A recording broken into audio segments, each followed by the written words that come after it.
The rope fibers spoke before anyone discovered the body. Isaac Woodard stood motionless in the pre-dawn mist of a Georgia pine forest, 1866, studying the indentations carved into timber, where his younger brother Samuel had desperately clawed for breath, while the mob hoisted him upward. The rope had worn grooves into the limb above, profound as stab wounds, and scattered beneath it all, torn white fabric, a discarded hood, footprints leading eastward toward civilization. Samuel had merely reached 23 years, liberated 18 months prior, acquiring literacy at the missionary institution. His transgression, passing a white woman without abandoning the walkway. Isaac's fingers remained steady as he severed his brother down. They'd trembled sufficiently in the darkness, transporting Samuel's chilled form homeward through woodlands that murmured with nocturnal creatures and far-off merriment. However now, stooping beside the shallow grave he excavated unaccompanied, because nobody else would risk visibility assisting. His digits operated with exacting accuracy. He wasn't interring merely a sibling. He was interring the fragment of himself that imagined liberty-guaranteed security. Before I reveal how this pursuit concluded, I'm curious where you're observing from at this moment. What hour is it in your location? Leave a response below and inform me. And if narratives like this captivate you, press that like button and subscribe, because what unfolded subsequently has remained concealed in county archives for over 150 years, and it's more grim than you imagine.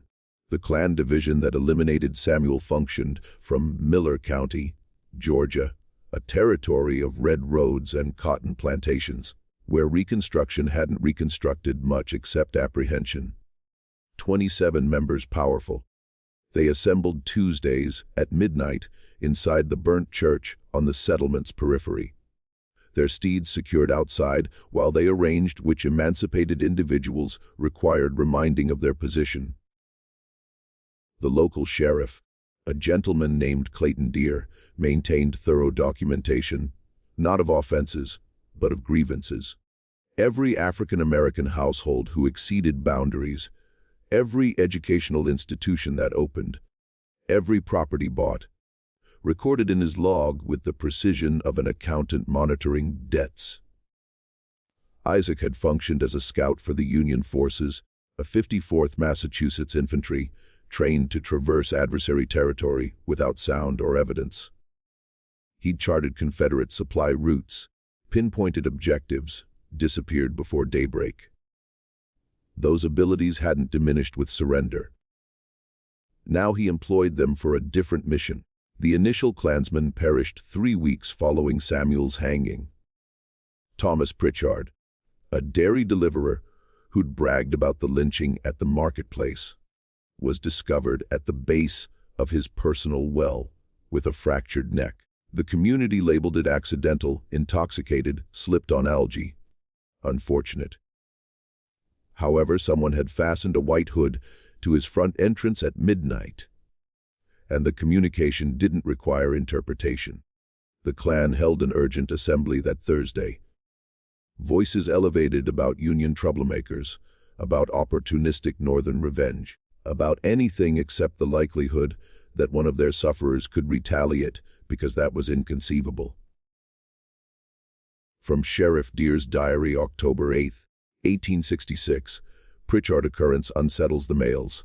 Some discuss federal forces. None suspect the reality. The next demise arrived swifter. Martin Hayes, who'd clutched the fire during Samuel's hanging, ventured hunting in the marshlands and never came back. They discovered him 4 days afterward, his firearm unused beside him, throat sliced with what the Examiner termed military exactness. Another hood materialized, this time on the church stairs where the Klan assembled. The cloth was discolored, mud possibly, or something more sinister, and attached with a message in careful handwriting. 25 continue. Isaac had acquired patience during warfare, waiting hours in swampland for the appropriate instant to attack. He employed that patience currently, studying the Klan's behaviors from forest edges and rooftops, observing who traveled alone, who consumed excessively, who took shortcuts through unlit passages. He charted their terror the way he'd once charted adversary placements, identifying vulnerable spots, calculating trajectories. The third killing fractured something in the division's self-assurance. Robert Finch, a tobacco planter, who'd laughed loudest while Samuel dangled, was found in his stable with his personal pitchfork, piercing his chest. The implement had been driven with adequate force to fix him to the timber wall, and his Klan robe was arranged across a neighboring stall, positioned like a scarecrow observing his corpse. This time, 3 households packed their possessions and departed Miller County without justification, and the Klan assembly that Tuesday had merely 19 men attending. The hunters were learning what it resembled to be pursued. However, here's what Isaac comprehended that they didn't. Terror is a weapon more acute than any blade, and quietness slices deeper than outcries. Every Klansman who perished did so silently without observers. Their bodies discovered only after Isaac had dissolved back into the Freedmen's District, where dozens of individuals would testify he'd been visible throughout the night. The White Hoods kept materializing. Warnings, counts, pledges, and with each one, the remaining Klansmen regarded each other with renewed distrust. Was it Yankees? Was it another division resolving disputes? Was it conceivable that the African American they'd terrorized for amusement had become their killer? They'd discover soon enough, because Isaac Woodard wasn't finished counting, and Sheriff Clayton Deer's name was circled in ink on a list that Isaac kept folded against his chest. A list written in his brother's handwriting. Names Samuel had inadvertently heard and documented before they murdered him for the offense of literacy. 22 Klansmen remaining, and one of them wore a badge. The fragrance of leather and tobacco smoke saturated Clayton Deer's workspace on Main Street, combining with the metallic taste of weapon lubricant and something older. The aroma of mysteries maintained in secured cabinets. Sheriff Deer had governed Miller County for 8 years. Initially as a Confederate military officer, subsequently as the individual who guaranteed Reconstruction, stayed a term on documents rather than a reality on the ground. His office rested above the county detention center, 3 cells that seldom held Caucasian individuals. And from his window, he could observe the entire town plaza, observing who conversed with whom, who assembled where. Control, he'd learned during warfare, originated from intelligence. Terror originated from unpredictability. Together, they sustained order, but order was deteriorating. He spread the accounts across his desk that November morning, 1866. 3 deceased Klansmen in 6 weeks, each death more peculiar than the previous. Pritchard's well mishap. Hayes's throat in the wetlands. Finch's stable crucifixion, and those hoods materializing like accusations, counting downward figures that made his hand twitch toward the whiskey cabinet. The division had lost 8 more members to departure. Households fleeing in wagons at daybreak, citing business elsewhere, eyes terrified. 11 remained, 11 plus himself, from the Miller County Register, November 12, 1866.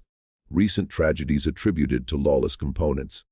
Sheriff Deer guarantees citizens that inquiries continue. Federal forces not required.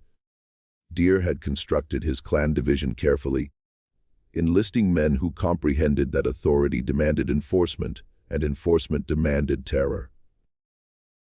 After Lincoln's bullet and Johnson's feebleness, they'd recovered what warfare had stolen. Not territory or riches, but certainty. The certainty that Caucasian individuals stood above, and liberated slaves understood their position below. Samuel Woodard's hanging had been exemplary. A visible instruction. A public demonstration witnessed by adequate individuals to distribute the communication without generating sufficient disturbance to attract federal notice. But someone was rewriting the instruction. The fourth killing happened the night after Deer's newspaper reassurance.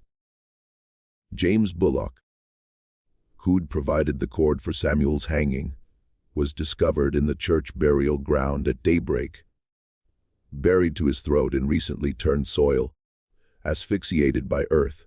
His Klan robe was spread across the tomb like a covering and carved into the adjacent oak. The identical tree where the division had burned crosses the week before Samuel perished. Were 4 words. 10 remaining after you. The arithmetic was transforming.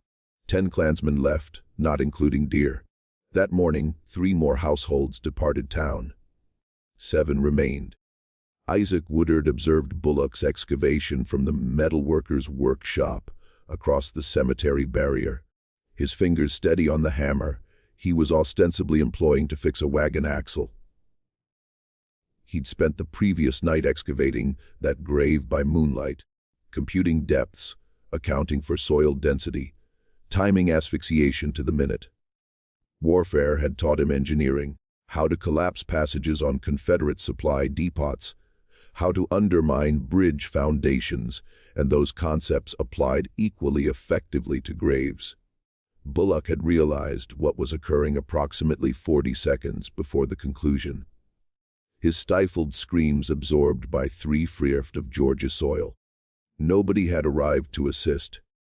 Isaac had relied on that, because the Klan's authority had always depended on isolation, on guaranteeing their victims encountered terror alone, without observers, without remedy. Now Isaac was instructing them how that felt. What would you do standing at a gravesite knowing the victim had orchestrated your brother's murder? Would you experience the weight of justice or merely the weight of dirt beneath your fingernails? The remaining Klansmen ceased assembling at the church. Too exposed, too foreseeable. They gathered instead at different locations. Someone's barn, a hunting cabin, the rear chamber of the general store, changing venues each time, informing nobody the location, until the final moment. But Isaac had spent 2 years infiltrating Confederate encampments, and he knew that terrified men develop patterns, even when they believed they were being random. Terror made individuals foreseeable.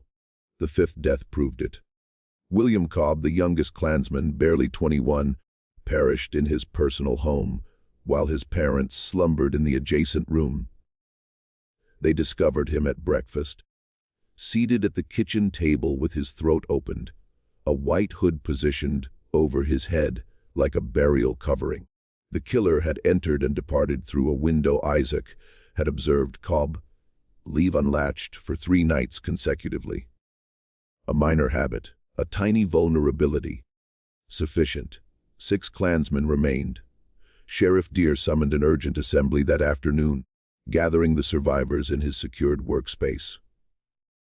They arrived separately, attempting not to be observed together, attempting not to acknowledge the terror that had them examining shadows and sleeping with loaded firearms. Deer examined their faces, pale, drained, flinching at footsteps, and understood he was witnessing something he'd spent 4 years of warfare never observing. Confederate soldiers learning what Union slaves had always known. That nowhere was secure. That night offered no defense, that the powerful could become prey. Federal forces. Someone proposed, notify the district commander. This is terrorism, and inform them what Deer maintained his voice level. That someone's killing Klan members. They'd dispatch investigators. Begin asking inquiries. Discover the membership lists. He tapped the record on his desk. Discover connections between us and every hanging, beating, burning from the previous 2 years. We dangle from federal rope just as certainly. The chamber fell quiet except for breathing and the tick of the wall timepiece. Then what do we do?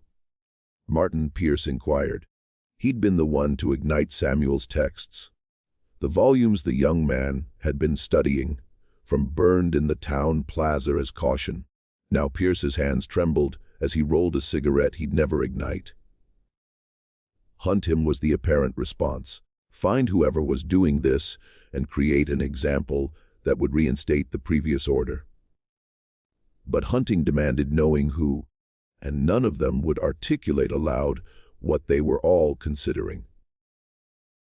That the killer might be one of Samuel Woodard's people, that a liberated slave might possess the ability and fury to execute military vengeance. Because that meant acknowledging everything they'd constructed was fragile. Deere made his choice. We establish a snare, he said. This isn't random. The killer knows us, knows our routines, knows who was present the night we hanged the Woodarded boy. He extracted a chart of the county, marking locations. Next Tuesday, midnight, we announce an assembly at the old church. Open, loud, guarantee word circulates. But we don't gather there. We gather here. He circled a spot 2 miles north in the tobacco barn, equipped, waiting. When our killer reaches the church, we capture him. It was a sound strategy built on bait and patience. It would have functioned if Isaac hadn't been listening through the office floor vent. The entire time, crouched in the darkness of the detention cell beneath, where he'd picked the lock an hour before the assembly started. 6 Klansmen left and 1 sheriff. 7 more lessons to teach.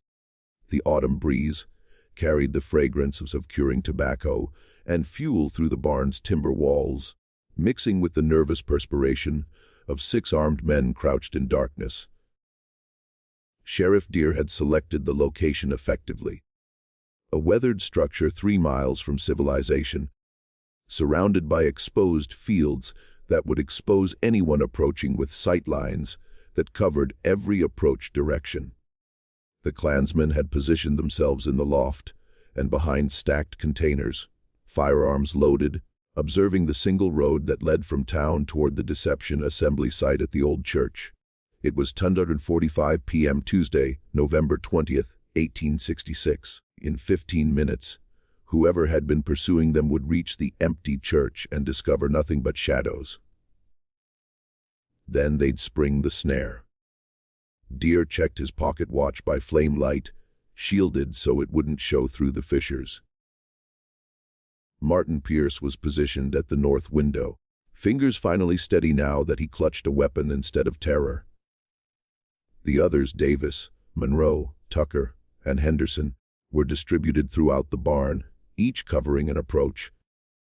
7 men total, 7 triggers waiting. What they didn't know was that Isaac Woodard wasn't approaching. He was already within. The crawl area beneath the tobacco barn's floorboards was confined, barely 2 feet of clearance, packed with decades of dried leaf debris and rat droppings. But Isaac had squeezed into tighter areas during warfare.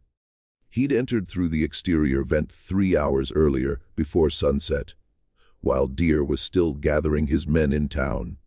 Now he lay motionless in the darkness, beneath their boots, listening to their breathing, their murmured discussions, the creak of timber as they shifted positions. Above him, through gaps in the floorboards, he could observe fragments. A boot heel, the barrel of a firearm, the edge of a lantern's glow.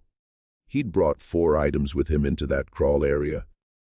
A blade, a coil of rope, a container of fuel, and the patience he'd learned during 18 months of scouting behind enemy lines. And he had time because, while they believed they were pursuing him at the church, he was already pursuing them here. From a recovered letter, date unknown. The hardest aspect of warfare isn't the killing, it's the waiting before it. That's when men reveal you who they truly are. At 11 p.m., precisely, a horse and rider approached the old church 2 miles south. A freedman named Moses Carter, whom Isaac had compensated $5 to wear a dark coat and ride past at the agreed-upon hour. The Klansmen in the barn tightened, hands tightening on weapons, observing the road for any indication that their snare had been discovered. But the night remained quiet, and after 30 minutes of nothing, Doubt started spreading through the group, like decay through timber. "Maybe he's not arriving," Tucker whispered from the loft. "He'll arrive," Deere replied, though his voice carried less certainty than his words. "He's been too consistent, too methodical. He won't pass up an assembly." But Isaac had never intended to attend their assembly. He was holding his personal at 11:45 p.m. Isaac started moving through the crawl area with the quiet that had kept him alive through 2 years of Confederate territory. He navigated by memory and contact, positioning himself beneath the spot where Martin Pierce stood guard at the north window. Through the floorboard gaps, Isaac could observe Pierce's boots, the hem of his pants, the occasional shift of weight from left foot to right. Pierce was the one who'd ignited Samuel's texts on fire. Isaac had observed from the crowd, required to stand and witness like all the other liberated people, guaranteeing they observed what happened to literacy, to ambition, to the concept that liberty meant more than breathing. Now Pierce would learn what it meant to stand on unstable ground. The blade Isaac carried was a Bowie knife, 13 in of carbon steel, he'd taken from a Confederate officer in Virginia. He pressed it up through a gap in the floorboards, gradually, incrementally testing resistance, until the tip discovered the seam between 2 planks directly beneath Pierce's left boot. Then he started applying pressure, working the blade like a lever, creating a gap wide enough for what followed. The rope was subsequent, threaded up through the widened gap, formed into a noose. Pierce never looked down. None of them did. They were observing for threats from outside, from the darkness beyond the barn, from the roads and forest edges where danger was supposed to come from. The concept that death might rise from beneath them, from the foundation they stood on, never happened to men who'd spent their lives standing on the backs of others. At 12:15 a.m., Isaac pulled. The rope snapped tight around Pierce's ankle. He had half a second to register confusion before Isaac yanked him off balance, sending him crashing through the weakened floorboards in an explosion of splinters and dust. Pierce fell into the crawl area with a strangled scream, landing hard on his back, and Isaac was already moving, blade discovering ribs with the accuracy of someone who'd studied anatomy in field hospitals, who knew exactly where to cut to quiet without ceremony. The others froze, that crucial moment of incomprehension when the brain struggles to process impossible information. Then turmoil erupted, as in the floor. Someone shouted, and rifle shots punched through the floorboards, blindly firing into the crawl area, muzzle flashes strobing the darkness. But Isaac had already rolled away from Pierce's body, moving along the barn's foundation toward the subsequent position. Timber chips and splinters showered down as the Klansmen fired frantically, hitting nothing but dirt and their personal panic. Deere attempted to reinstate order. "Cease shooting. You'll strike each other. Exit and cover the exits." But Isaac had already reached the support beam at the barn's southwest corner, the one he'd partially cut through the previous night while they slumbered in their beds. He kicked it once forcefully, and the barn's roof sagged with a groan of failing timber. Monroe, positioned in the loft, scrambled backward as the structure shifted, and his weight was sufficient to complete the collapse. The entire northwest section of the roof came down in a crash of tiles and beams, and Monroe went with it. Crushed beneath tobacco, scented wreckage. 5 Klansmen left, plus Deere. "Out! Everyone out!" Deere commanded. But Isaac had anticipated this too. The fuel container he'd planted near the lantern, hidden behind a crate rigged to tip when the roof collapsed, had already emptied its contents across the dry tobacco leaves. The exposed flame encountered the fuel, and fire spread with the hunger of something that had been waiting for permission. The barn transformed into an oven. Henderson reached the door first, stumbling into the night air, and Isaac rose from the crawl area through the exterior vent, emerging behind him like something born from smoke. Henderson was still coughing, still attempting to orient himself when the rope, already looped, already prepared, settled around his neck. Isaac hauled him backward into the darkness before Henderson could scream, before the others could observe. And by the time Davis and Tucker burst through the door, Henderson was already gone, dragged into the tall grass where Isaac had stored supplies for precisely this situation. 4 Klansmen and 1 sheriff remained within the blazing barn. The mathematics of revenge were becoming evident. Deere finally comprehended, not progressively, but all at once, with the clarity that arrives when every assumption collapses. This wasn't random violence. This wasn't federal forces or rival Klansmen or chaotic disorder. This was military strategy executed by someone who'd learned warfare from professionals, who'd planned every contingency, who'd transformed their personal snare into his killing ground. This was Isaac Woodard. And Deere had been circled on a list the entire time. The sheriff made it outside with Davis and Tucker, the 3 of them retreating from the flames, rifles raised, scanning the darkness that suddenly seemed full of threats. Behind them, the barn collapsed inward, sending sparks spiraling into the November sky like accusations seeking heaven. "We need horses," Davis gasped. "We need to return to town. Obtain assistance." Get the sentence ended when Tucker's head snapped sideways, rope appearing around his throat from the darkness, yanking him off his feet and into the shadows with the effectiveness of a stage hook. Davis fired blindly in that direction, accomplishing nothing but revealing his position.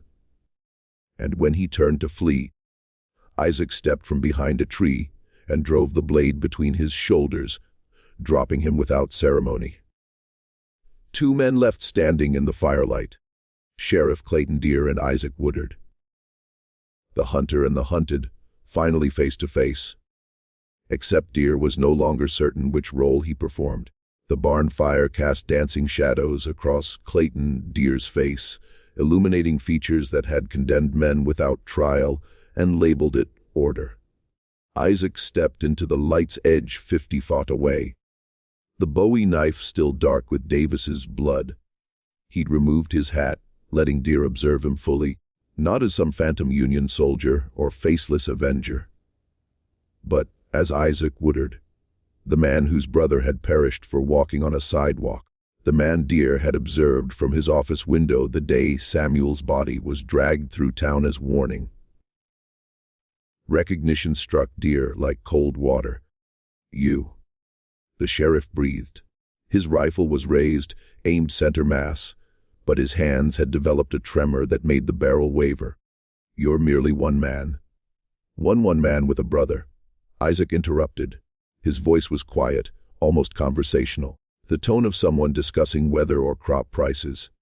"Samuel Woodard, 23 years old. You inscribed his name in your record under disciplinary actions required. I discovered the entry dated August 15, 1866.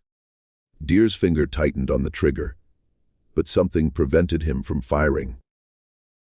Perhaps the certainty in Isaac's posture, the way he stood, completely still despite the rifle aimed at his chest, as if bullets were merely theoretical concerns. Or perhaps it was the arithmetic. 7 Klansmen dead or missing in the past 90 minutes, executed with the precision of someone for whom killing had become routine. "You can't establish anything," Deere said, falling back on authority like a man clutching wreckage. "I'm a legal sheriff. You're a murderer. Even if you kill me, there are federal forces, marshals, courts that wouldn't permit my brother testify," Isaac replied. "Marshals who looked away while you burned his texts. Federal forces who departed last month because Johnson recalled them." He took one step forward. "You constructed a system where we had no recourse, no defense, no voice. Now you protest that I'm not utilizing legal channels. The fire popped behind them, sending embers skyward. Deer made his choice and fired.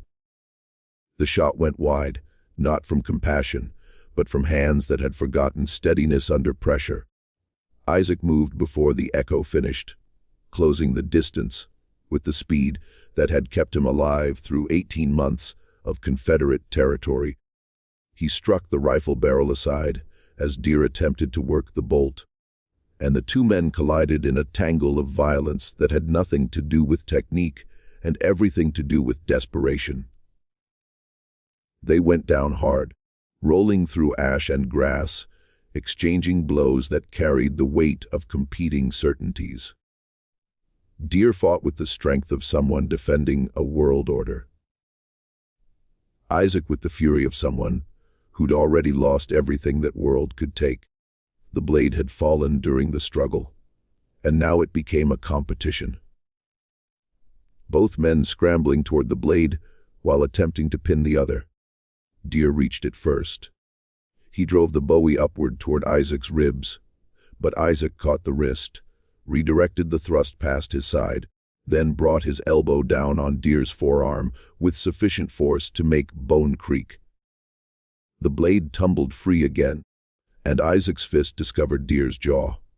Once, twice, 3 times, until the sheriff's resistance became reflexive rather than intentional. Isaac recovered the blade and pressed it against Deer's throat. Hard enough to draw a thin line of blood, but not deep enough to complete the task. Both men were breathing hard, faces inches apart, close enough to observe the other's humanity and choose whether that mattered. "My brother pleaded," Isaac said quietly, "while you observed, while 26 of your brothers in white clutched torches and celebrated.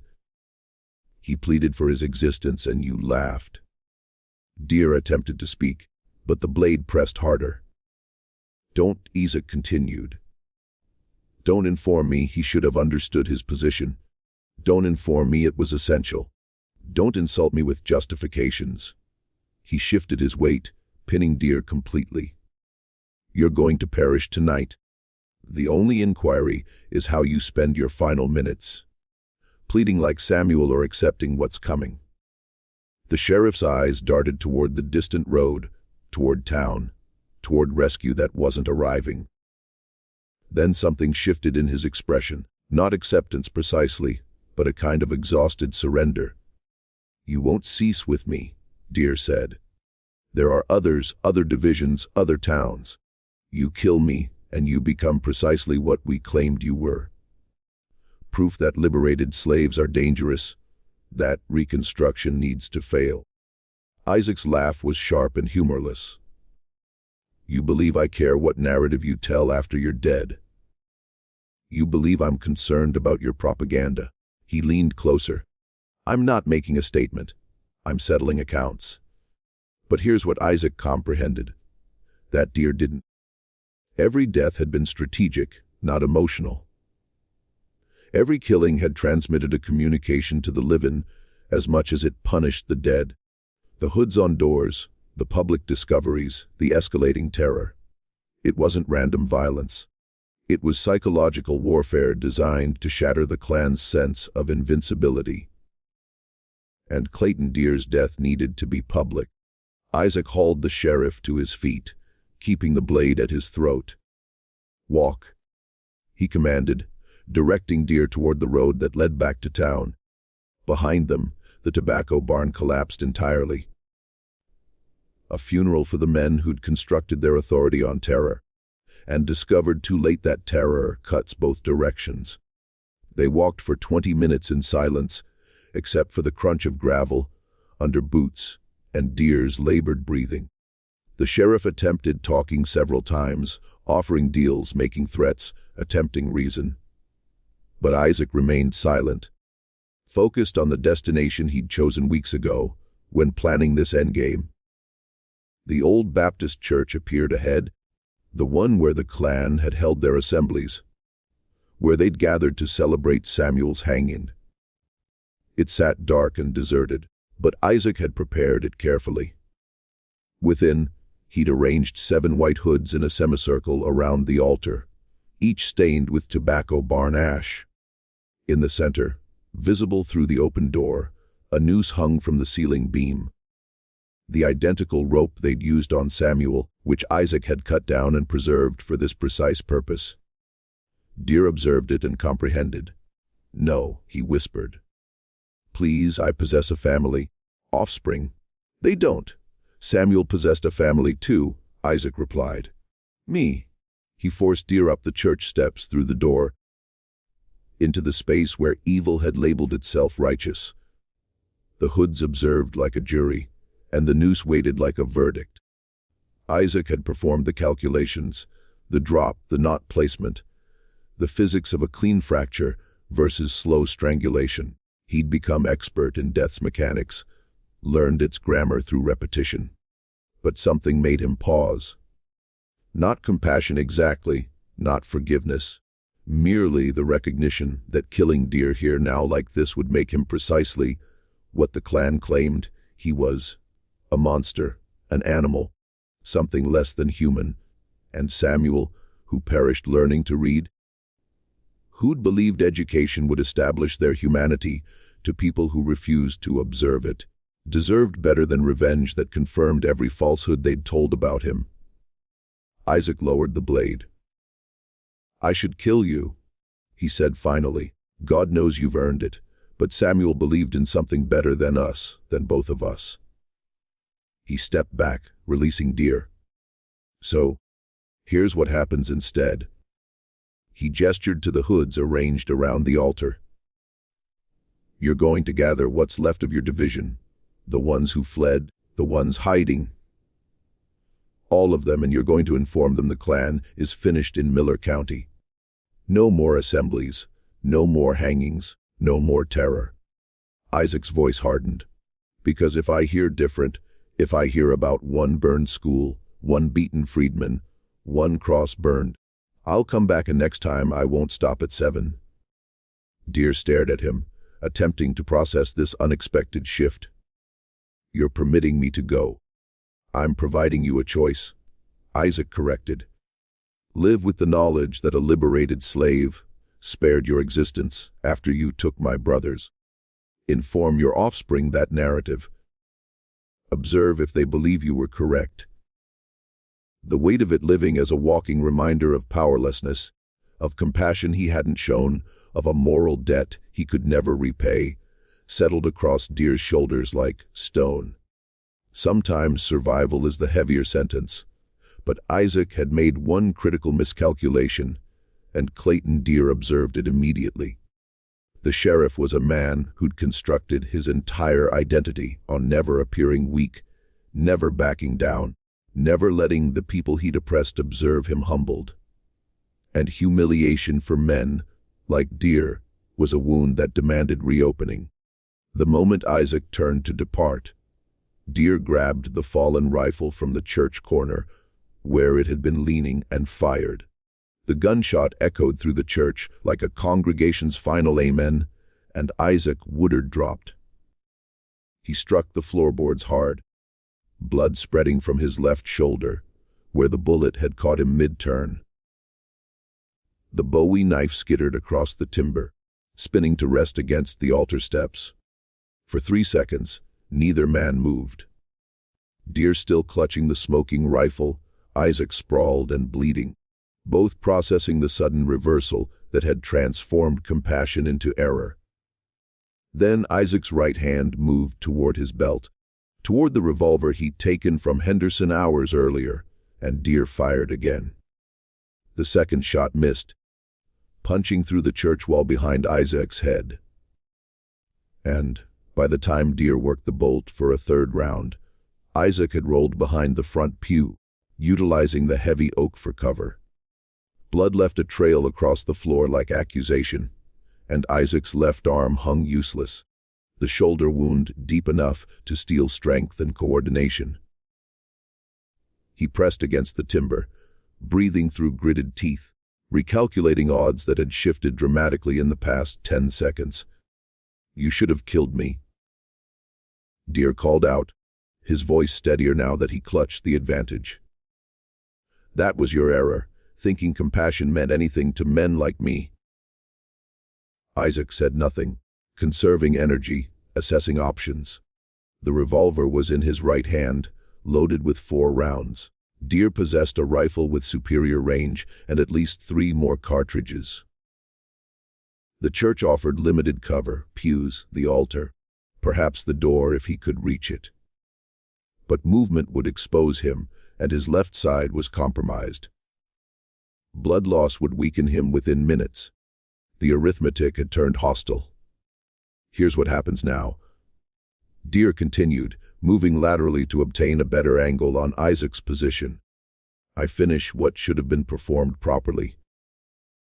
Then I ride back to town and inform them the truth, that the murderer who killed my men attacked me in this church, that I defended myself, that justice was served.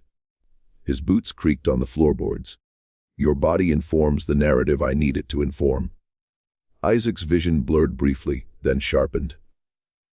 The shoulder wound was severe, but not immediately fatal if he could cease the bleeding. He utilized his right hand to tear a strip from his shirt, awkwardly wedging it against the entry wound while keeping the revolver ready. The pain was sharp enough to cut through thought, but he'd learned during warfare to partition suffering, acknowledge it, then set it aside like a tool not currently needed. Samuel believed in better, Isaac said, his voice carrying despite the pain. You proved him incorrect in 30 seconds. Your sibling was a fool, Deer replied, and there was genuine contempt in his voice now.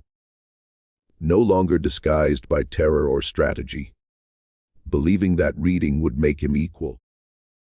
That liberty meant anything more than breathing, he fired through the pew. The bullet splintering timber inches from Isaac's head. We tolerated you people as property, as liberated labor. You're merely competition, and competition gets eliminated. The honesty was almost refreshing. No pretense of law or order, no claims of Christian duty, merely naked acknowledgement that the clan existed to preserve hierarchy through violence. Isaac had always suspected this truth beneath the rhetoric. Now it was stated plainly in a church, where they'd prayed before hangings. He needed to move. Staying pinned meant bleeding out, or taking a bullet that actually struck. But Deer had positioned himself effectively, covering the door and the aisle, making any dash for escape a gamble Isaac couldn't afford, with one arm compromised. So he changed the game. Your record, Isaac called out. The one in your workspace. I created copies, sent them to the district marshal in Atlanta, the Freedmen's Bureau in Savannah, and 3 northern newspapers. It was partially true. He'd copied key pages, hidden them with Moses Carter, but hadn't mailed them yet. Insurance waiting for the appropriate moment. You kill me and those documents still exist. Every name, every disciplinary action, every Klansman in Miller County identified for federal prosecution. Deer's footsteps ceased. You're lying, he said, but uncertainty had crept into his voice. The Henderson family hanging, April 2nd, 1865. Isaac recited from memory. The Williams barn burning, June 15, 1865. The Cooper shooting, January 9, 1866. He paused. 27 incidents documented in your handwriting, Clayton, with dates, locations, and participants. Believe the Union Army won't be interested. The bluff was calculated. Deer knew his record existed. Knew it contained damning evidence. Couldn't be certain whether Isaac had actually accessed and copied it. And that uncertainty, that possibility of exposure, even in victory, was sufficient to make him hesitate. Isaac utilized that hesitation. He rolled left away from his blood trail, coming up behind a different pew with the revolver raised. Deer spun toward the movement and fired, but the shot went high, anticipating where Isaac had been rather than where he'd moved. Isaac returned fire twice, not aiming for center mass, which would be difficult with one arm, but for Deer's legs, aiming to disable rather than kill. The first shot missed. The second caught Deer's right thigh, and the sheriff went down hard, his rifle clattering across the floor. Both men were wounded now, both bleeding, the church filling with gun smoke and the copper scent of shared mortality. Isaac stood, swaying slightly, his left arm dead weight. Deer clutched his leg, attempting to reach the fallen rifle with his fingertips. Arriving inches short, they stared at each other across 12 feet of separation. Two men who attempted compassion and violence in equal measure, both learning that neither was simple. "You were correct," Isaac said finally. "I should have killed you." Samuel's approach, believing in better, got him hanged. He raised the revolver, sighting down the barrel at Deer's chest. "So, here's the lesson I learned tonight. Compassion is a luxury liberated slaves can't afford." His finger tightened on the trigger, but before he could fire, the church door burst open and Moses Carter stood silhouetted against the night. A shotgun braced against his shoulder. "Don't," Moses said quietly, the weapon aimed at Isaac, not Deer. "Not like this." Isaac froze, confusion cutting through pain. Moses was supposed to be gone, compensated and sent north, out of danger. But here he stood intervening, protecting the very man who'd terrorized them both for years. "Move," Isaac commanded. "This doesn't concern you. It concerns all of us," Moses replied. He was 73, a liberated slave who'd survived 4 decades of bondage and 2 years of Reconstruction's false promises. "You kill him execution style, wounded in a church. That's not justice. That's merely us becoming them." He kept the shotgun steady. "Samuel wouldn't desire this. You understand, he wouldn't." The weight of it settled like chains. Isaac stood between two futures. One where he finished what he'd started, where revenge was complete and satisfying and ultimately empty. Another where he let Deer live, knowing the sheriff would spend every remaining day plotting how to reinstate the hierarchy Isaac had shattered. Both choices felt like losing, but Moses was correct about one thing. Samuel had perished believing education and dignity would establish their humanity, and Isaac, covered in blood and clutching a gun in a church filled with white hoods, was demonstrating the opposite. That liberty required becoming monsters. That survival meant surrendering the very principles Samuel had perished defending. The revolver lowered incrementally. "Remove him out of here," Isaac said to Moses. "Remove him to a physician and guarantee he remembers. Next time I won't hesitate." Moses nodded and assisted Deer toward the door. The sheriff limping severely, leaving his personal blood trail beside Isaac's. At the threshold, Deer turned back, his face a mixture of pain and calculation. "This isn't finished," he said. "I understand," Isaac replied. And that's when they both heard it. Horses approaching, multiple riders moving fast, drawn by the gunshots or the blazing barn or someone in town who'd finally gotten suspicious. The sound of authority arriving too late to prevent anything, but early enough to assign blame. Isaac and Deer locked eyes one final time, understanding passing between them. One of them would inform the narrative. One of them would shape what happened here, tonight, into the story that defined Miller County's future. And whoever clutched that authority would determine whether the Klan's terror ended or evolved. The horses were getting closer. The hoofbeats grew louder, dividing the night into before and after. And Isaac Woodard made a choice that would define everything that followed. He dropped the revolver, kicked it toward Deer, and pressed both hands, one functional, one useless, against his bleeding shoulder. When the riders burst through the church door moments later, they discovered Sheriff Clayton, Deer clutching a weapon, Isaac unarmed and wounded, and Moses Carter standing between them with a shotgun pointed at no one in particular. The scene told a narrative. The inquiry was which one. Deputy Marshal Henry Calhoun dismounted first, followed by 6 mounted men, a mixture of concerned citizens and opportunistic vigilantes drawn by rumors of violence at the old church. Calhoun was a federal appointee, 32 years old, who'd served with the Union cavalry and comprehended the politics of Reconstruction better than most. He absorbed the scene with the practiced eye of someone accustomed to violence disguised as order. 2 wounded men, gun smoke lingering, white Klan hoods arranged like evidence around the altar. Someone desire to explain this? Calhoun asked, his hand resting on his sidearm. Deere spoke first, as Isaac knew he would. This man attacked me, Isaac Woodard. He's responsible for killing 7 men in this county over the previous 2 months. I tracked him here, attempted to arrest him, and he opened fire. The sheriff's voice carried authority despite his leg wound. Carter there can confirm it. All eyes turned to Moses, who stood with the shotgun now lowered, his weathered face unreadable.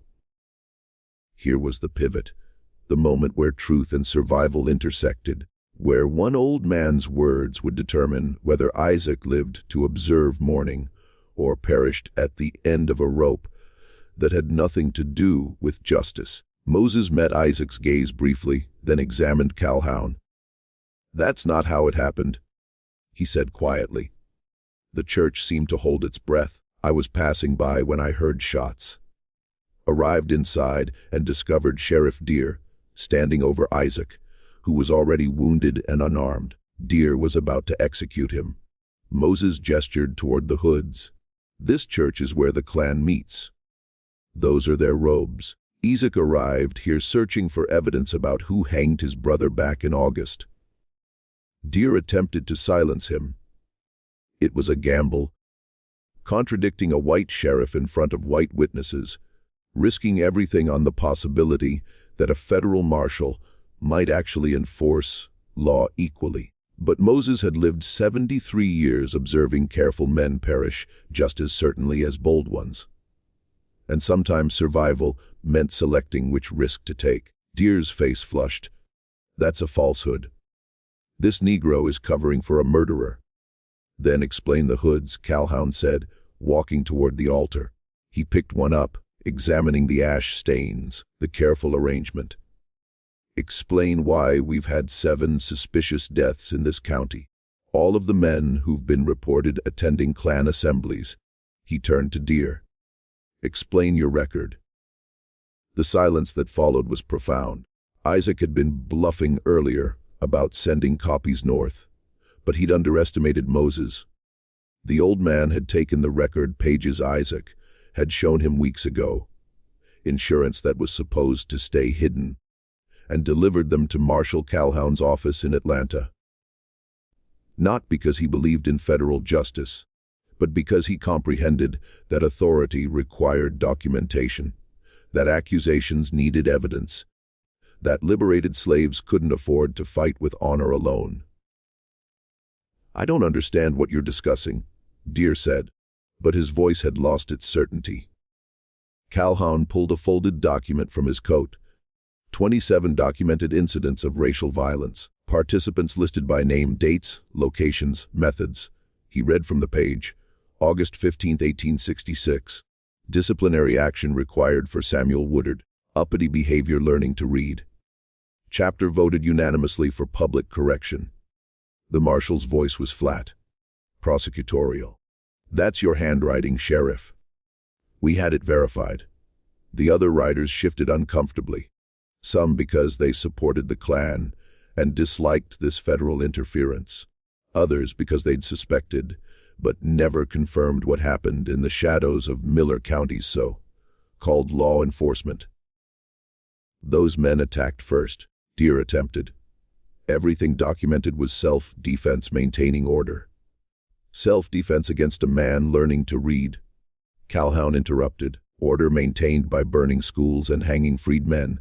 He gestured to his men. Disarm him. He's under arrest for conspiracy to commit murder.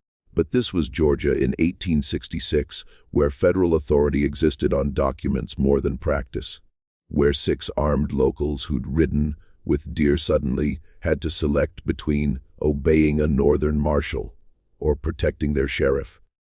The arithmetic of loyalty shifted like sand. 3 of the riders moved toward Calhoun. The other 3 moved toward deer. The church was about to become a battlefield. Isaac, still bleeding against the pew, observed the calculation play out on every face. This was the moment the war had been building toward. Not the formal conflict that ended at surrender, but the real war over what Reconstruction would mean, whether federal law would defend liberated slaves or merely acknowledge them in theory while abandoning them in practice. "Stand down," Calhoun ordered. But his hand was already moving toward his weapon, recognizing that orders only functioned when someone enforced them. What saved everyone temporarily was the sound of more horses approaching. Numerous of them, the thunder of hooves that suggested not individuals but a column organized and military. Union cavalry, 24 powerful, appeared in the church doorway behind Calhoun. Their lieutenant, a young man named Morrison, saluted. "Marshal Calhoun, we received your wire about potential resistance to federal authority." Reporting as requested, the tide shifted again. Deer supporters observed their odds evaporate. You could fight one marshal and gamble on local sympathy, but you couldn't fight the United States Army without declaring open rebellion. The 3 men backing the sheriff lowered their weapons incrementally, and the crisis dissolved into the more familiar pattern of reluctant compliance. They took Deer out in irons, his leg bleeding through hastily applied bandages, his face a mask of fury and calculation. As they dragged him past Isaac, the sheriff leaned close enough to whisper, "This isn't finished. Federal forces won't remain forever, and when they depart, so does their defense." It was a promise and a prophecy, and Isaac knew Deer was correct.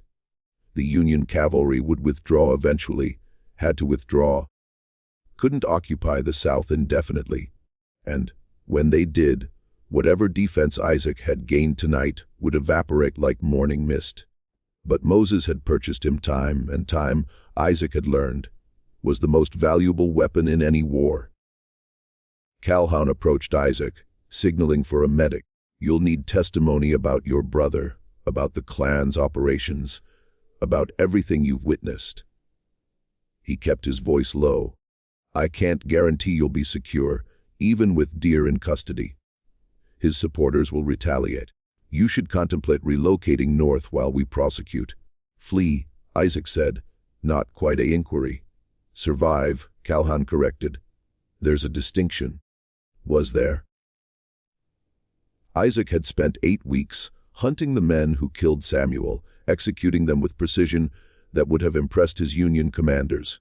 7 dead, 1 captured, and the Klan's grip on Miller County shattered. At least temporarily. But the arithmetic of authority hadn't changed. For every Klansman he'd killed, a dozen more existed in neighboring counties. For every sheriff arrested, another would rise who comprehended not to maintain written records. The medic worked on Isaac's shoulder, extracting the bullet and packing the wound. The pain was sharp and immediate, cutting through the adrenaline mist that had sustained him. Around him, federal soldiers secured the church, documenting the hoods, taking statements, performing the bureaucratic rituals that transformed violence into evidence. Moses stood nearby, silent now that his testimony was recorded, observing Isaac with something that might have been concern or judgment or merely exhaustion. "You should have informed me you delivered those pages," Isaac said quietly. "You would have prevented me," Moses replied. "Said it was too dangerous, son. That I was too aged to risk myself." He shrugged. "Sometimes aged men are useful precisely because we're too aged to care about risks." "Thank you. Don't thank me yet. You're alive, but you're not liberated. Not truly." Moses gestured toward the cavalry. "They'll utilize you now, parade you around, make you testify, transform you into a symbol. the freedman who fought back, the hero who stood up to the Klan. His voice carried no admiration. Symbols get everyone around them killed. It was a warning Isaac didn't fully comprehend yet, but would learn soon enough. Even today, elderly residents in Miller County assert you can still observe blood stains on the church floorboards. Isaacs and Deers mixed together, impossible to separate. A permanent reminder of the night justice and revenge became indistinguishable. The Atlanta courthouse smelled of timber polish and old tobacco, mixing with the January cold that seeped through walls constructed before anyone imagined liberated slaves would testify inside them. Isaac Woodard sat in the witness chair on the morning of January 14, 1867, his left shoulder still stiff from the bullet wound, facing a gallery packed with spectators who'd traveled from 3 states to observe what newspapers were calling the Reconstruction test case. Sheriff Clayton Deer sat at the defense table, leg healed but limping, flanked by 2 attorneys from Charleston who specialized in making federal charges disappear. The prosecutor, a Massachusetts lawyer named Abernathy, had constructed his case around Deer's record and Isaac's testimony. Documentation and eyewitness combined to establish conspiracy to commit racially motivated murder. It should have been straightforward. 27 documented incidents, 12 witnesses willing to testify, physical evidence, including the Klan robes discovered in the church. But this was Georgia and straightforward, had never applied to justice when it crossed color lines. Judge Harlan Whitfield presided, a local appointment, who'd served the Confederacy as a military prosecutor and now served Reconstruction with visible reluctance. He'd permitted the trial to proceed, but had already ruled that Deer's record, being private property seized without warrant, was inadmissible. That single decision had gutted Abernathy's case, transforming documented conspiracy into he-said-she-said testimony that judges and juries could dismiss as unreliable Negro claims. Mr. Woodard Abernathy began standing before the witness chair. Please inform the court what happened to your brother Samuel on August 15, 1866.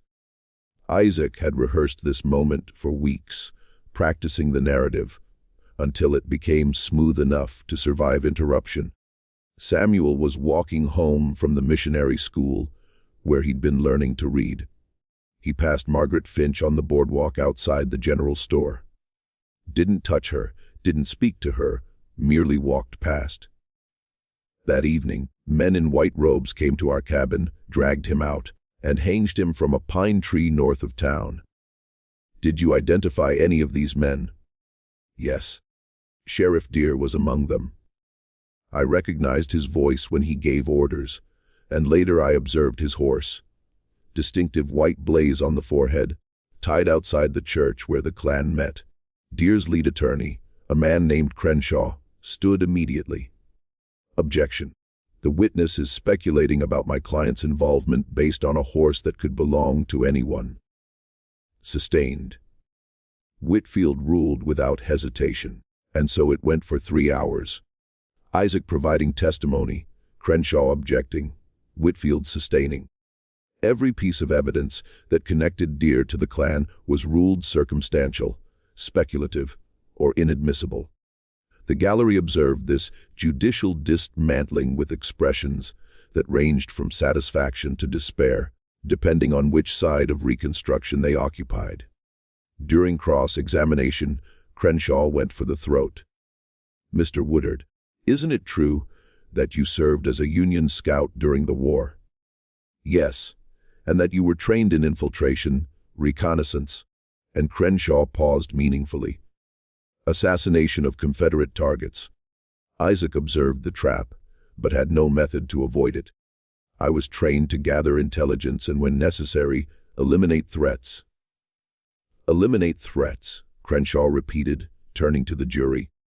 A polite method of saying murder. And after the war, you continued eliminating what you perceived as threats, didn't you? 7 men perished in Miller County between September and November of 1866. All discovered dead under suspicious circumstances, all connected to alleged Klan activity. Objection. Abernathy called. Mr. Woodard is not on trial here, but his credibility is, Crenshaw countered. If he's a trained killer with motive to harm these men, his testimony against my client becomes suspect. Overruled. Whitfield said, the witness will answer. Isaac met Crenshaw's eyes. I didn't kill anyone. It was technically true. He hadn't killed all 7, only 6. Moses had prevented him before he'd finished Deer. But the falsehood felt heavier than the truth would have, creating a distance between Isaac and Samuel's memory that hadn't existed before. You anticipate this court to believe, Crenshaw continued, that 7 Klan members perished by coincidence in the same county where you lived, while you, a trained military assassin, remained innocent. The inquiry hung in the courtroom like smoke. What Isaac couldn't say, what the legal framework wouldn't permit, was that those men had perished because the law had failed. That Sheriff Deer's badge had made him untouchable until Isaac touched him anyway. That the very system, now demanding Isaac establish Deer's guilt, had created the conditions where extrajudicial killings became the only available justice. I anticipate this court, Isaac said slowly, to focus on whether Sheriff Deer conspired to hang my brother. Everything else is distraction, but distraction was the strategy. By the time Crenshaw finished cross-examination, the trial had transformed from People versus Deer into inquiries about Isaac Woodard's war service. The jury, 12 white men who'd never left Georgia, examined Isaac with suspicion that had nothing to do with truth and everything to do with terror that liberated slaves might have learned too much from Union training. During lunch recess, Moses discovered Isaac in the corridor outside the courtroom. They're going to acquit him, the old man said without preamble. Judges already decided. This entire trial is theater. Then why testify? Isaac asked, exhaustion bleeding through. Why put myself through this? Because occasionally you create records for future courts, not present ones, Moses replied. Your testimony is inscribed down now. Can't be erased. When Reconstruction finally takes hold, if it takes hold, this transcript will exist as proof. If that single word contained all of Moses's doubt, all of Isaac's growing certainty that federal defense was temporary and revenge was permanent. The afternoon session brought Moses Carter to the stand where he recounted discovering Isaac wounded in the church. Deer standing over him with a weapon, Crenshaw tore into the testimony with barely concealed contempt, suggesting Moses was too aged to remember clearly, too loyal to Isaac to testify honestly, too Negro to comprehend legal proceedings. Judge Whitfield permitted it happen. By day 3, when Abernathy rested his case, the outcome was predetermined. Crenshaw didn't even bother calling witnesses. Didn't need to. He simply argued that the prosecution had failed to establish conspiracy beyond reasonable doubt. That all evidence was circumstantial. That Sheriff Deer was the real victim here, attacked by a vengeful freeman. The jury deliberated for 47 minutes, not guilty on all charges. The gallery erupted, half in celebration, half in despair. Deer stood, shook his attorney's hands, and turned to face Isaac with an expression that mixed triumph with promise. The message was evident. Federal courts had attempted and failed to hold him accountable. Now local authority would reassert itself, and there would be consequences for those who challenged it. Outside the courthouse, reporters surrounded Isaac, inquiring how he felt about the verdict, whether he planned further action, whether he believed justice was possible in Georgia. He provided them nothing. No quotes, no statements, no reactions that could be twisted into evidence for future charges. Marshal Calhoun pulled him aside as the crowd dispersed. I'm sorry. We knew this was possible, But you hoped. Isaac finished. Hope the system would function this time. There will be appeals, federal oversight, more forces if necessary. Will there? Isaac inquired. Or will Washington decide Reconstruction is too expensive, too difficult, too unpopular with Northern voters who are exhausted of caring about Southern justice? Calhoun had no answer, which was answer sufficient. That night, Isaac stood at his hotel window, observing Atlanta's gas lamps flicker like captured stars. Moses sat in the room's single chair, silent for once, letting Isaac process what they'd both known would happen. Samuel believed education would save us.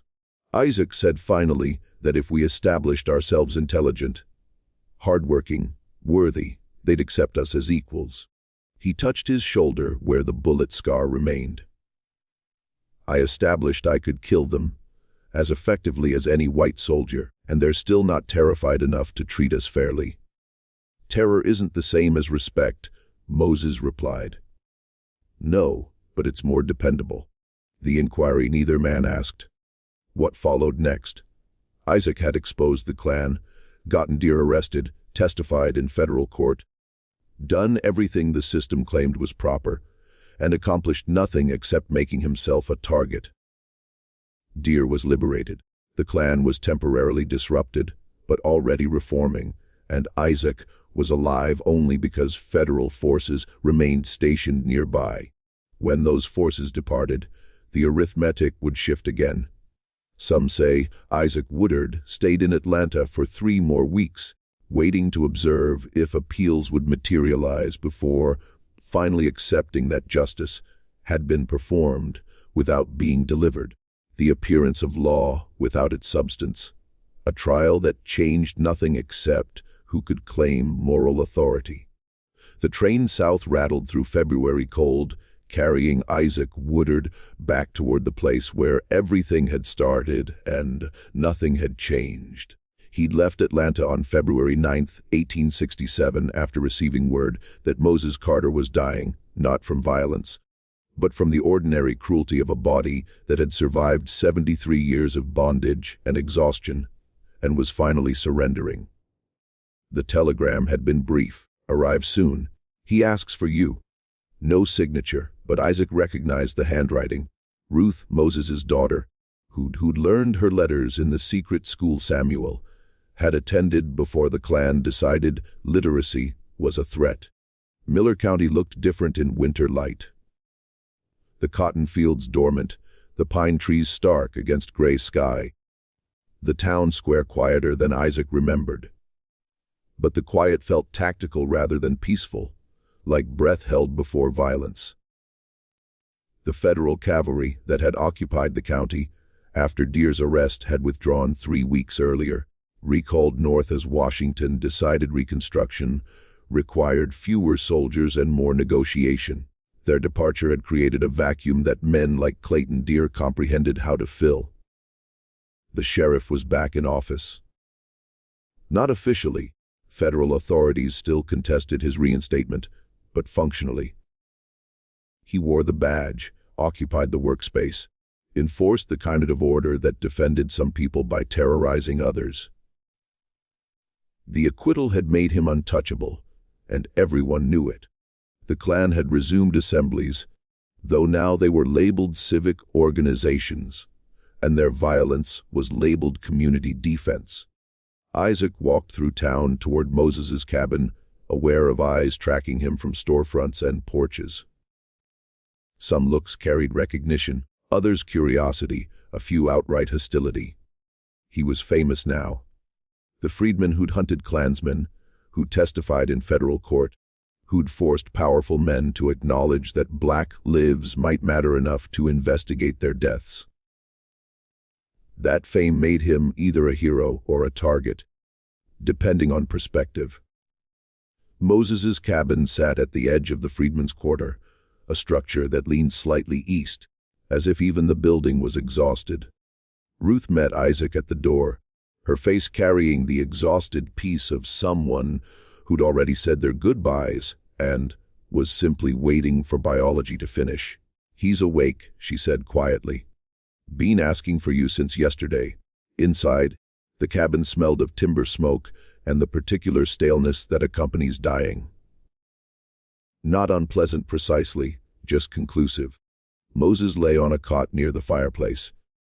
His body reduced to angles and shadows, breathing in careful increments, but his eyes were clear when they discovered Isaac, and he smiled with something that looked like relief. "Thought you might not arrive," Moses said, his voice thin as paper. "Thought Atlanta might have convinced you to stay north." Isaac pulled a chair close. "You saved my existence twice. Least I can do is be here while you depart yours." "Always was too practical for sentiment," Moses replied. But there was affection beneath the words. He shifted slightly, wincing. "Need to inform you something about what follows next about Deer. You should rest." "I'll rest soon enough." Moses's hand discovered Isaac's, the grip surprisingly powerful. "Deer's planning something. Heard it from Ruth, who heard it from the housemaid who cleans his workspace. He's organizing what he calls a correction, a coordinated action against prominent freedmen across 3 counties. Everyone who testified, everyone who supported federal intervention, everyone who made him look weak during the trial. The list would include Isaac's name, when soon before spring planting while people are still gathered in towns rather than dispersed to fields.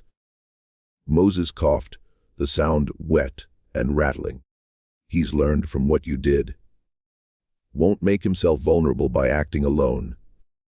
This time it'll be dozens of them moving simultaneously. Too many targets for anyone to defend." It was strategic thinking, recognizing that Isaac had succeeded because he'd isolated individual clansmen, picking them off when they were vulnerable. Deer was ensuring no such vulnerability existed this time. "You're informing me to flee," Isaac said. "I'm informing you that revenge has diminishing returns." Moses corrected. "You killed 6 of them, got 1 arrested, exposed their operation. Made them afraid, which is more than most liberated slaves manage." He squeezed Isaac's hand harder. "But you can't kill your method to security. There's always more of them, and they've got the system behind them. You established your point. Now survive it." Through the window, Isaac could observe the pine grove where Samuel had perished. The identical trees, the identical grove, probably the identical branch. 5 months had passed since he'd cut his brother down. And in that time, Isaac had become something Samuel would have recognized, but maybe not comprehended. A killer, an avenger, a man who'd selected violence over the education Samuel had perished believing in. What if fleeing merely teaches them they can terrorize us into leaving? Isaac asked. What if survival requires making the cost too high for them to keep attempting? And what if? Moses replied, making the cost too high also cost you everything Samuel desired you to be. The inquiry sat between them like a third presence. Moses perished 3 hours later, his breathing simply ceasing between one moment and the next, his hand still clutching Isaac's. Ruth wept quietly while Isaac sat motionless, feeling the weight of another loss. Another person gone who'd attempted to defend him, another reminder that survival in Georgia required constant sacrifice. They buried Moses the next morning in the Freedmen's Cemetery outside town, a patch of land too rocky for farming, donated by a white land owner who'd been more generous with unusable property than basic dignity. 20 people attended, which would have been more except terror kept others away. The service was brief, led by a traveling minister who comprehended that lingering invited attention. As they lowered the coffin, Isaac noticed Clayton Deer observing from the road, sitting on his horse with the casual certainty of someone who knew the law wouldn't question his presence anywhere. Their eyes met across 100 yards of cold earth. Deer tipped his hat, a gesture that was somehow more threatening than any explicit warning, then rode away. That night, Isaac sat in Moses's cabin with Ruth and 3 others from the freedmen's quarter, discussing options that all felt like variations of losing. They could stay and fight, which meant dying. They could report Deer's plans to federal authorities, who demonstrated their inability or unwillingness to act. They could flee, which meant abandoning homes and yielding territory to terror. Moses was correct, Ruth said finally. You can't win this by killing them. There's too many and they control too much. She examined Isaac with something between sympathy and accusation. What you did hunting them, making them afraid. It felt like justice. But justice that disappears the moment federal forces depart isn't justice. It's merely intermission. The truth of it settled like frost. Isaac left Miller County on February 14, 1867, carrying a small bag, and the knowledge that occasionally survival meant admitting what couldn't be changed. He'd established that liberated slaves could fight back, could hunt their oppressors with the same effectiveness they'd been hunted. But individual courage couldn't overcome systemic authority and revenge, no matter how satisfying, couldn't construct the future Samuel had imagined. On the train north, Isaac wrote a letter he never sent, addressed to his dead brother. You were correct about education being authority. I was correct about terror being necessary, but neither of us comprehended that authority and terror without defense just makes you a target. I'm departing Georgia, but I'm not surrendering. Just learning that some fights take longer than one man's lifetime. The Klan's correction happened 2 weeks after Isaac departed. 8 freedmen were killed across Miller County in coordinated attacks. Their cabins burned, their families scattered, their names added to a list of people who'd attempted standing up and learned the cost. Federal authorities investigated, filed reports, and accomplished nothing. Clayton Deer served as sheriff for another 11 years. But even now, old families in Miller County whisper about the winter of 1866, when white hoods started appearing on doors as warnings instead of the other way around. When Klansmen learned what it felt like to be pursued. When one liberated slave reminded everyone that the powerful stay powerful, only as long as the powerless accept that arrangement. Chicago smelled of stockyards and coal smoke when Isaac Woodard arrived in March of 1867, carrying Moses's watch and memories that wouldn't settle into the past where they belonged. The city was swollen with liberated slaves and immigrants, all chasing the promise that northern industrial wages might translate into something resembling liberty. Isaac discovered work at a meat packing plant on the south side. Brutal labor that compensated enough to rent a room in a boarding house where nobody inquired about scars or what a man had done to earn them.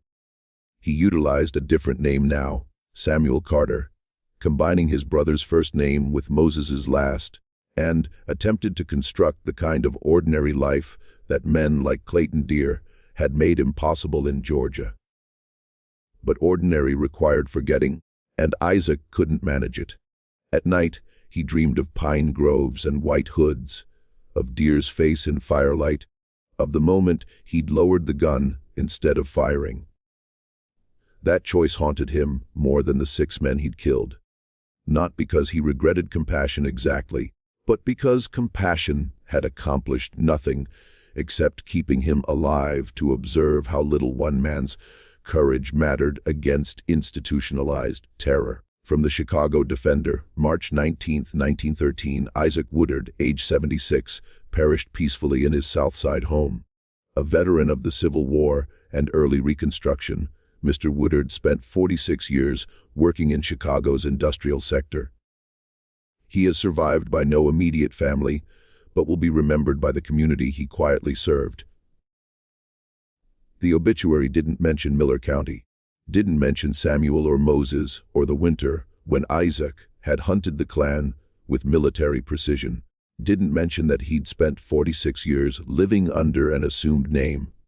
because going back to Georgia, even decades later, felt like inviting the past to finish what it started. But here's what the obituary also didn't mention. Isaac never ceased teaching. In that Chicago boarding house, then later in the small home he purchased in 1900, Isaac operated a different kind of school. Not reading and writing. Numerous places taught that in Chicago. But something harder. He taught young black men who'd fled north how to recognize patterns in violence, how to document evidence, how to defend themselves and their communities when law enforcement wouldn't. He taught the lessons Moses had attempted teaching him. That survival required both courage and strategy. That revenge felt satisfying, but defense mattered more. That individual acts of violence couldn't substitute for collective organization. Some of his students went on to found the first black self-defense organizations in Chicago. Others became lawyers, utilizing the system Isaac had learned to distrust. A few returned south during the civil rights movement, applying Isaac's tactical thinking to lunch counter sit-ins and freedom rides. Nonviolent resistance that borrowed from military discipline without adopting military methods. Isaac never knew if Samuel would have approved.